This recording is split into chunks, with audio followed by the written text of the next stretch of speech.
That is really fun. Aluminium. It's one of these answers where we both can claim to be correct. Well, some people think it was faked, you know. When he got back to Earth, he claimed he said something slightly different. They died on the very same day. Do you know what day that was, John? Presidential trivia for 100, Alex. Can I write a message in the moon's surface that will last forever? Oh, because Drivel is in our name. Okay. Hello, everybody. We are welcoming you to yet another edition of your favorite podcast in the universe. I'm talking, of course, John, of Smart Drivel. This is one of your hosts, Kurt Schneider, and I'm joined by Jon Ellenthal, and Smart Drivel is indeed my favorite podcast because we promise the drivel and hope for the smart. So Smart Drivel is sponsored by Smart Drivel, John. Yes, it's a bit of a circular reference. It's a meta experience. So I came across a question the other day that I thought was really intriguing. So I thought we would use that question as the basis for today's episode. It's a simple question. Would you rather spend 10 minutes on the moon or 1 year in Europe in 5-star hotels, fully paid for by somebody else? So 10 minutes on the moon or a year in Europe. What do you say, Kurt? Well, since it's hypothetical, can I ask a question first? I'm glad you noticed that it was hypothetical. That's a good sign. Of course, ask whatever questions you want. Is this pre-1969? Has anyone been on the moon before? Why is that necessary to know? Because being the first man on the moon is going to change your calculus dramatically? For sure. Okay, Kurt, let's assume it's, 2020, and you have to make this choice. So people have been on the moon before. If it's 2020, you can answer your own question. Well, some people think it was faked, you know. Yes, Area 51, right? Yeah, Roswell, New Mexico, and all that stuff with the aliens coming in, and they filmed the whole thing. And people to this day believe that. What percentage of Americans believe the moon landing is fake? 36%. Okay, you're out of your mind. So you think a full 1/3 of Americans think that the moon landing was basically filmed in a soundstage somewhere. Yes, I do. And we're going to fact check that later. But yes, I think 36%. I don't know if there's a definitive answer. Maybe somebody has polled that. You know, the numbers are probably bigger than I think. But I find it hard to believe that a conspiracy theory would have reached 36% or be believed by 36% of Americans. Well, what percent of people do you think used to believe the Loch Ness Monster was real? I can't believe it approached 36% because it sounds fantastical. I think you'd be surprised, John. All right, so Bigfoot. Do more people or fewer people believe in Bigfoot versus the Loch Ness Monster? Well, are you saying Bigfoot or Sasquatch? Please, for my benefit and that of our audience, please distinguish between the two. Zero difference. Okay, you asked the question why? Oh, because Drivel is in our name. Okay, that sort of speaks for itself. I think more people believe that Bigfoot is real than the Loch Ness Monster. Okay, so do more Americans believe the moon landing was faked or believe in Bigfoot? That is a great question. I think more Americans think the moon landing was faked than they believe that Bigfoot exists. At the risk of exposing my naivete, yes, I believe that fewer than 10% of Americans believe the moon landing was fake. Despite evidence of craziness. Bubble. You're living in a bubble. I still think the number is below 10%, and we will look it up. John, there are people in this world that think the Holocaust didn't exist. I mean, this is ridiculous. You don't need to convince me that there are lots of people out there on the fringe who believe in conspiracy theories, but you're going to have a hard time convincing me that more than 1/3 of Americans actually believe the moon landing was fake. Do you know that Eisenhower, when he took photos for that very reason? Well, so let's get back to your question. Story? No, why don't you finish the story? I was just saying when Eisenhower, when the war was over and they were in Germany and Poland, he commanded that anyone going into one of the concentration camps, British or Allied forces, American, would document it with photos and films so that for that very reason, because he said someday someone's going to try to say this never existed, this never happened. and I'm going to prove them wrong because it did. Anyway, Jon, let's get into a more light topic, which is, would I rather be 10 minutes on the moon versus 1 year in Europe? 5-star hotels, all expense paid. So I kind of channel, this is why I was asking if I was a first or not, because, Sir Edmund Hillary and Tenzing Norgay, his Sherpa, were the first to climb Everest, right? And they said, because it's there. That was his big quote. Right. Why'd you climb Everest? Because it's there. And I think he would have said, I'll take that over a year in Europe. No problem. That's the type of person he is. So there's something of that. But no one's been there. Okay, it's 2020. No one's been there a long time, right? So, okay. Can I ask you a question? Can I write a message in the moon's surface that will last forever? Listen, you're on the moon for 10 minutes. You can spend your time on the moon as long as you're doing things that the moon environment and the moon surface can tolerate. I don't see why you can't do whatever you want. I actually heard once that moon dust, which got all over the astronauts, has a smell and a taste to it, believe it or not. Well, I don't know if our dirt has a taste, but I'm trying to think of if I could write a message. Then the whole other podcast is, what would that message say if it lasts forever? It's not just, Kilroy was here or something like that. I think you could come up with something a lot more creative than that. By the way, I looked up this question about what percentage of Americans believe in this conspiracy theory that the moon landing was fake. 36%.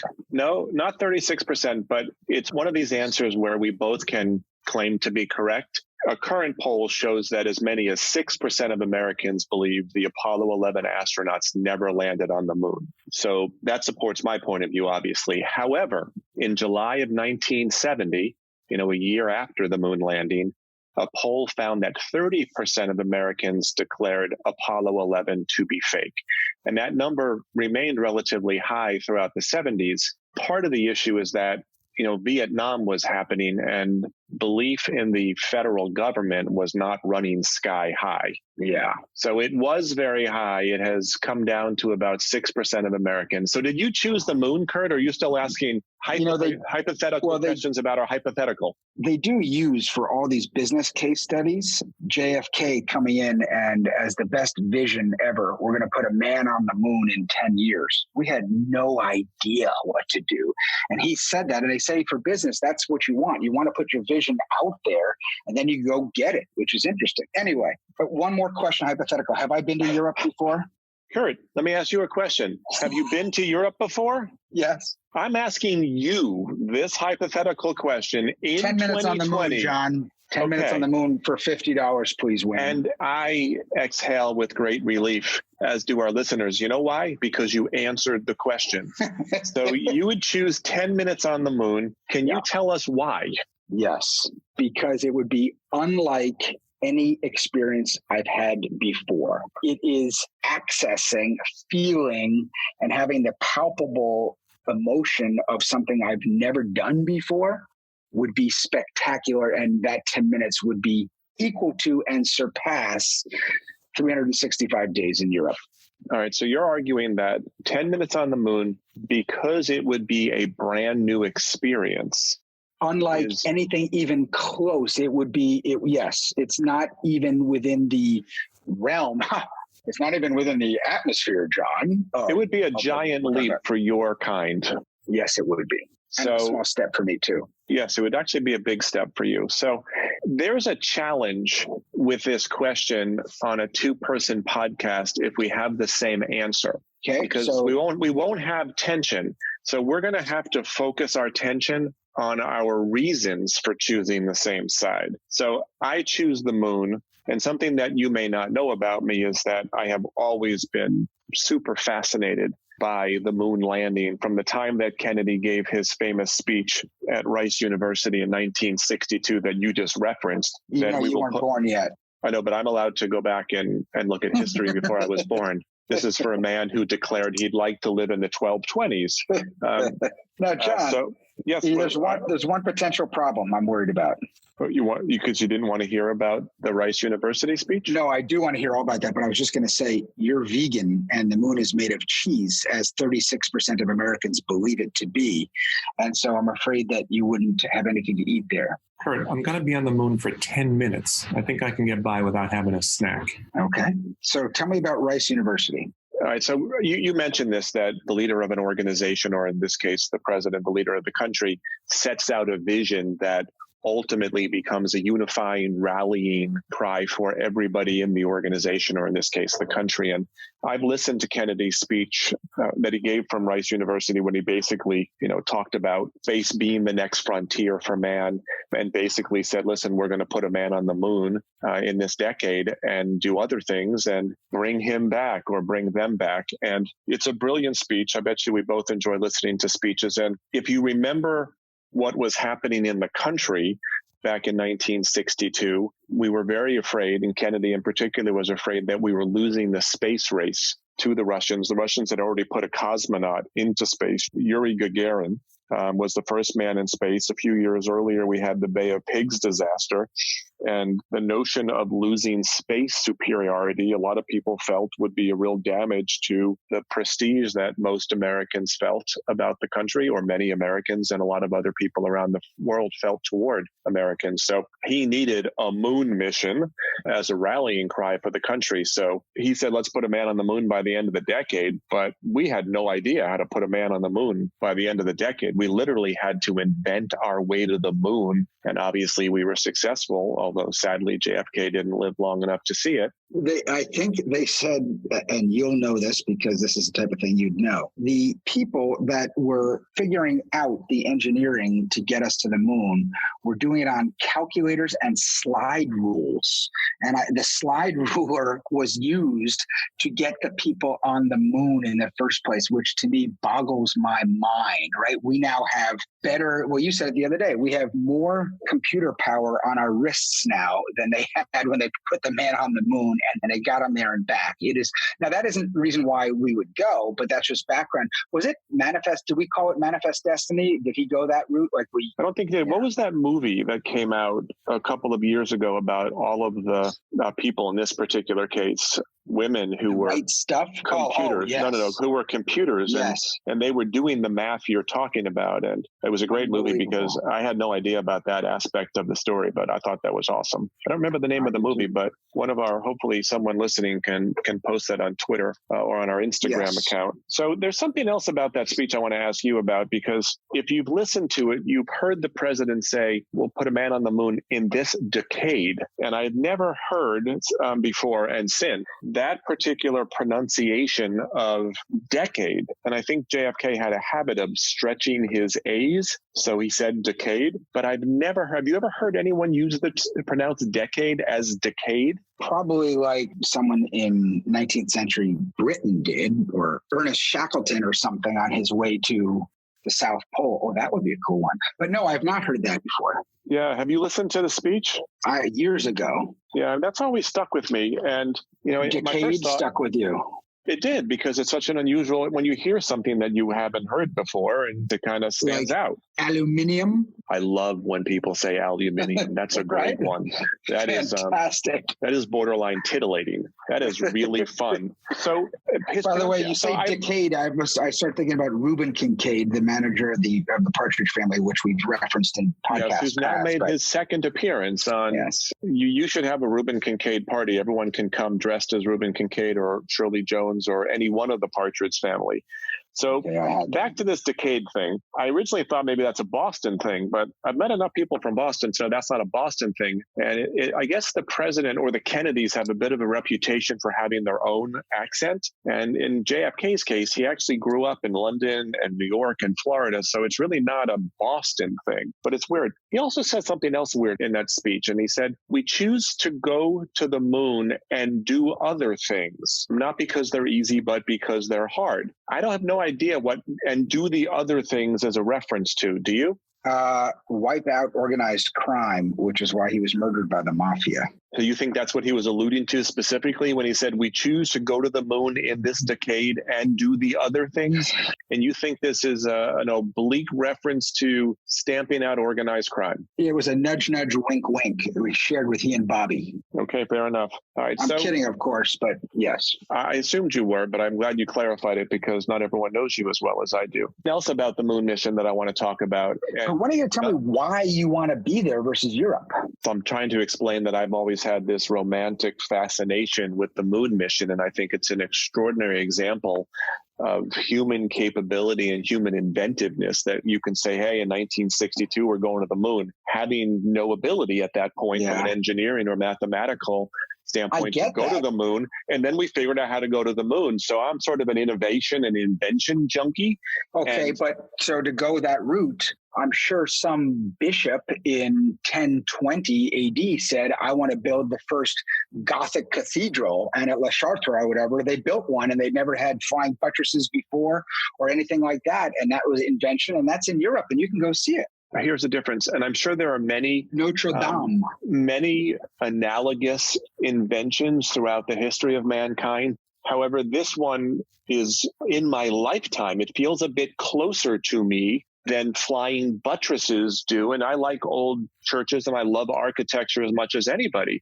But as you pointed out, there are lots of flying buttresses around. Yeah. There's only one moon for the Earth. I had a stuffed Snoopy doll that was an astronaut. And you did what with it? I was a little kid. I played with it and I thought it was really cool. You have honest question, do you still have it?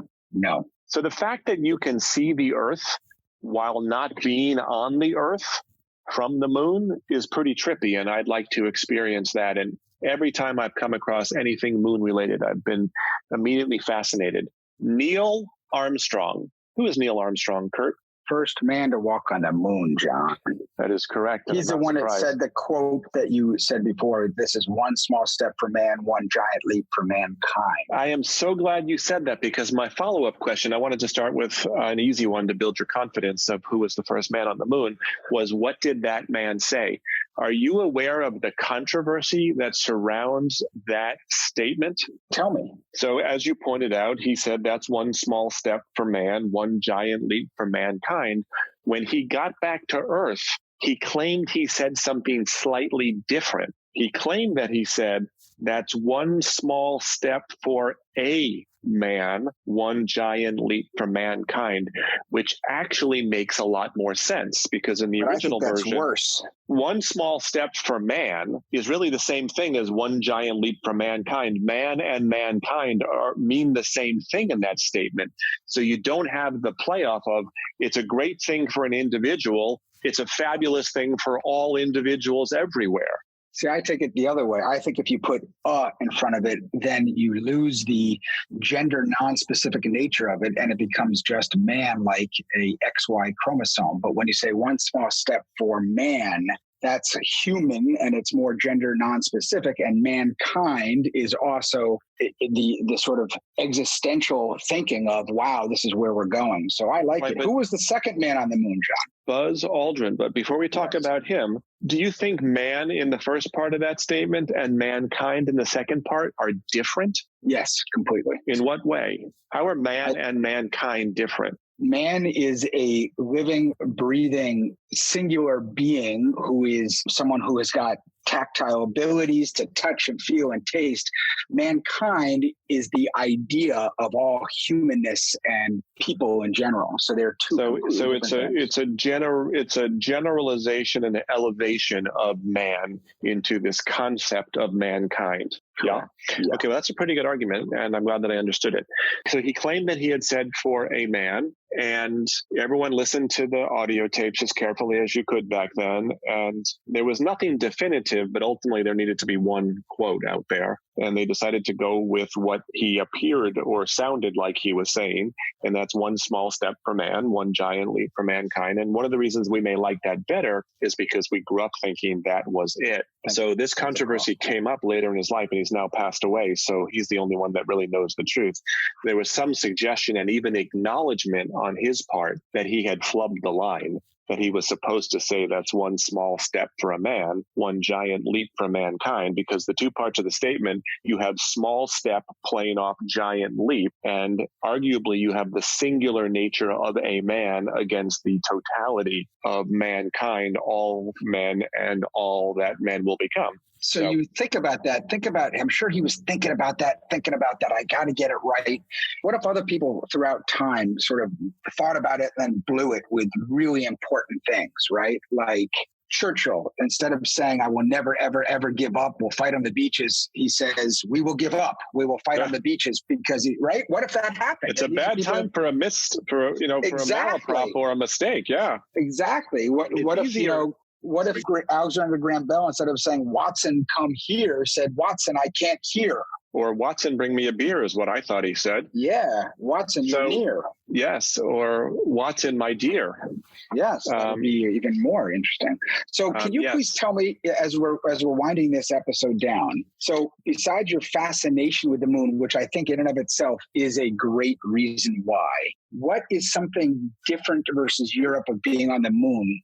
What else is it that would make you automatically choose 10 minutes? 10 minutes goes by, bada bang. For 1 year, you can drink wine in France, you can eat pasta in Italy, you can swim in the Adriatic, you can see castles. I think there's something about man and exploration and discovery and pushing beyond. Mankind or man? A man and mankind in a non-gender specific way. We are wired to push our boundaries, to explore new frontiers. And I think there's something about the moon that is that for me. And when I came across this question, I thought about it for a nanosecond because for me, it was an absolute no-brainer.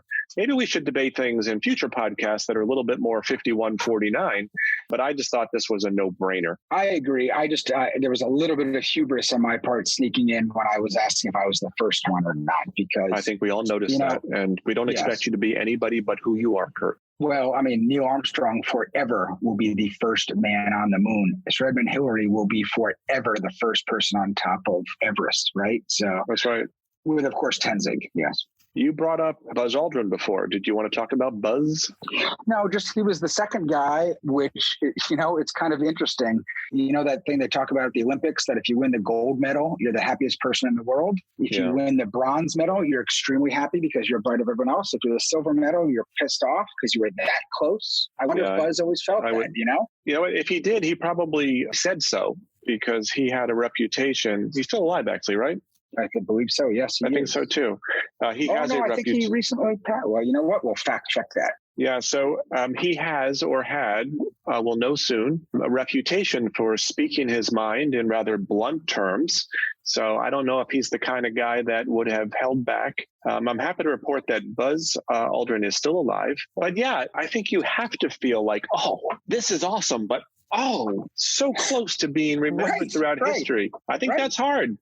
Thomas Jefferson and John Adams never saw eye to eye. They wrote the Declaration together, but they didn't really see eye to eye, especially after Adams felt that Jefferson totally went behind his back when he was president. But beyond that, in later years, they sort of became friends. I mean, these are the two monumental people about forming this country. They died on the very same day. Do you know what day that was, John? I want to say July 4th, Kurt. Do you know what year, John? Oh, God. Why don't I tell you? Oh, please tell me. That'd be better. Thank you. 1826, on the 50th anniversary of the signing of the Declaration of Independence, John Adams and Thomas Jefferson died on the same day. So cool. I thought about that because I was thinking about doing things together versus one versus the other. That's how I got there. Aren't there odd parallels going back to JFK? Aren't there some interesting parallels between his death and the death of other presidents? Just that it was presidents that were assassinated were elected in 1860 is when Lincoln was elected. Lincoln, right. And then he was assassinated. Yeah. I think, though, there are a bunch of really weird parallels, in particular between Kennedy and Lincoln. The one thing I remember is that Kennedy had a secretary named Mrs. Lincoln. And believe it or not, Lincoln had a secretary named John Kennedy. And I think I have this right, too. Lincoln was shot in the Ford Theater. That's correct. And Kennedy was shot driving in a Ford car. Right. Yeah, so there's a bunch of weirdness there. Both were succeeded by vice presidents named Johnson. Yes. Andrew Johnson and, of course, Lyndon Baines Johnson. So that's just weird stuff. So presidential trivia for 100, Alex. Oh, I love that. How would you like to wrap up, Kurt? I'd like to say, listen, we always tell you, we promise the drivel, we hope for the smart. Hopefully you got some of both this one. We really hope that. And secondly, please, at Smart Drivel Twitter, let us know what's going on. And well, we'd love to know from our listeners whether they would choose a year in Europe or 10 minutes on the moon. And if it would be great to hear arguments for Europe, since Kurt and I both chose the moon. But for now, that's another episode of Smart Drivel. May your life be filled with smart drivel. Thank you very much. Goodbye.